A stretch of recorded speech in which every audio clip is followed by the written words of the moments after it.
K-pop Demon Hunters captured millions of hearts around the world because of its insane action, amazing characters, and fire music. But what if I told you there are some shocking hidden details and Easter eggs buried inside this movie? Things that the creators never wanted you to find out. From hidden powers to hints about a new fourth member, and we're gonna spill all the tea right now. Starting with Guima's mysterious fan. So the premise of the movie is that a trio of K-pop stars are secretly warriors fighting underworld demons. Demons that humans on Earth don't even know exist. Remember, thanks to Huntrix, these demon creatures stayed hidden from everyone until the epic fight scene at the very end. But if you look closely, there's this quick shot of someone in the crowd wearing a shirt with Guima's name on it. And that's where it gets super weird. How does this random person even know about the demon boss, when regular people don't even know these demons exist? Is this fan somehow connected to the villain? Or maybe, and this would be insane, the Guima shirt means that Guima used to be a pop idol himself, before he became the most high evil. And speaking of demons, what about the truth about baby Saja? So everyone thinks Jinu is the leader of the Saja boys, but what if that's all just a cover? Because if you look closer, the signs point to Baby as their real leader. Think about it. He's got that mysterious, low-key cult leader vibe. And when the boys performed Your Idol in those black outfits, something wild happened. During Baby's rap, the flames literally cranked up, as if Guima himself was putting the spotlight on him. That doesn't happen by accident. And then the kicker. At the end of the show, Baby just vanishes. Now, why would they target him? Unless Baby was the one who actually mattered most.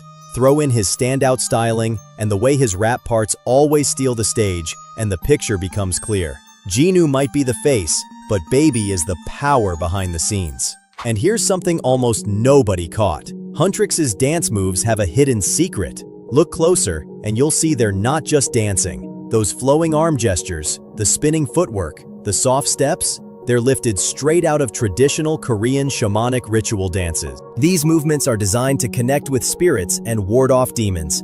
But the filmmakers didn't stop there. They fused it with choreography that was literally created for spiritual battles. That's why their fight scenes feel so authentic and powerful, because their moves are weapons to ward off demons. Speaking of demons, can we talk about Pentagon Stadium? On the surface, the Saja boys are just hosting another massive concert. But freeze frame that wide shot of the arena, and what do you see? The entire stadium is shaped like a pentagram. In occult tradition, the pentagram isn't just a symbol, it's a ritual seal.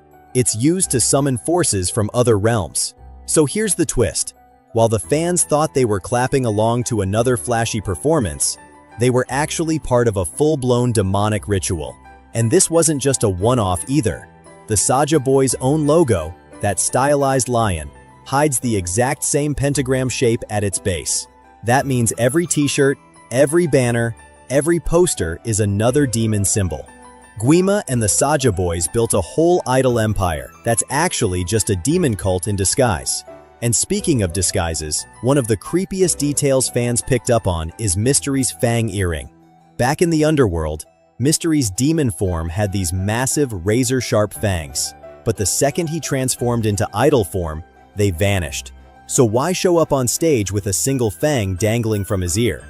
Well, because that earring isn't just bling, it's a confession, a secret reminder that no matter what he looks like now, the monster is still right there beneath the surface. And speaking of hidden identities, nothing hits harder than the reveal about Rumi, that she's actually half human, half demon.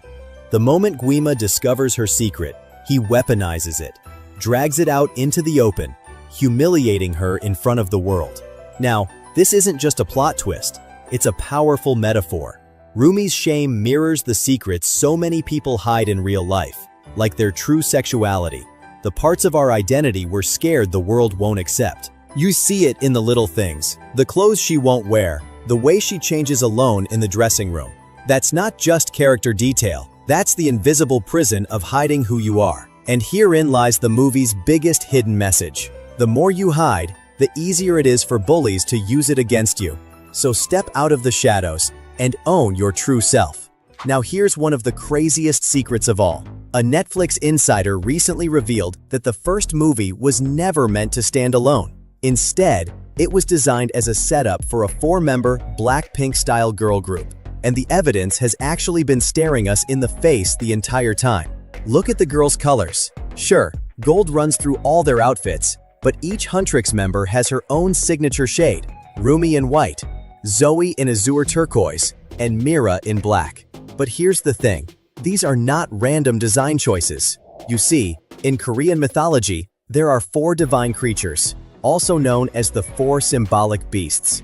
They're the white tiger of the west, the azure dragon of the east, the black tortoise of the north, and the vermilion bird of the south. Now watch what happens when you line that up. Rumi's story and visuals clearly link her to the white tiger, Zoe's hero pose, like the clawed stance of the azure dragon. Mira, with her hard shell-like armor and black motif, is black tortoise. That leaves just one guardian missing, the vermilion bird, the phoenix. Now, the big theory is that a new 4th member, who will be introduced in the sequel, will represent this final guardian, the phoenix. And not only that, she's said to be a foreign idol, just like Lisa from Blackpink, who's actually Thai. We've actually got way more tea on the new 4th member, so stick around till the end for that. But first, did you notice Mira's supernatural intuition? From the very beginning, she's the one who seems to sense something's off about Rumi. She even tries to get her to open up, but Rumi shuts her down. And yet, Mira doesn't stop watching. It's like she has this built-in radar. Now here's where it gets really wild. A lot of people believe this isn't just best friend intuition. The theory is that Mira might actually have dormant powers of her own, because she's part demon too. Look closely at the flashback scene. Little Mira has that pale pink hair that looks completely natural. That detail is so subtle, but it lines up with how the movie shows demon traits, like Rumi's glowing eyes, appearing in small physical markers. Some fans say the reason Mira doesn't have obvious demon marks now is because she repressed her true nature after something traumatic in her childhood. Oh, and here's a cute secret you may have missed. The movie's animals Derpy and Sussy aren't just adorable sidekicks. They're cultural Easter eggs hiding in plain sight. According to director Maggie Kang, the design for Jinu's tiger Derpy was actually based on Minhwa, a form of Korean folk art that symbolized hope and spiritual protection. One style in particular, Hojak-do, specialized in tigers, often painted with exaggerated, goofy faces. And then there's Sussy, Rumi's sly little companion, also inspired by Hojak-do. Together, they're more than mascots. They're a living nod to centuries of Korean tradition. But here's the biggest secret hiding in K-pop demon hunters. And it's not just about idols or demons. It's about something way older and way deeper. Think about it. A chosen savior who sacrifices himself for humanity. A loyal crew of followers. A final showdown with the ultimate evil. Wait a second. That's not just K-pop fantasy. That's straight out of the Bible. Now, we're not a Christian channel, but the parallels are undeniable. The Hunmoon? It's basically a shield of prayer. God's protection over humanity.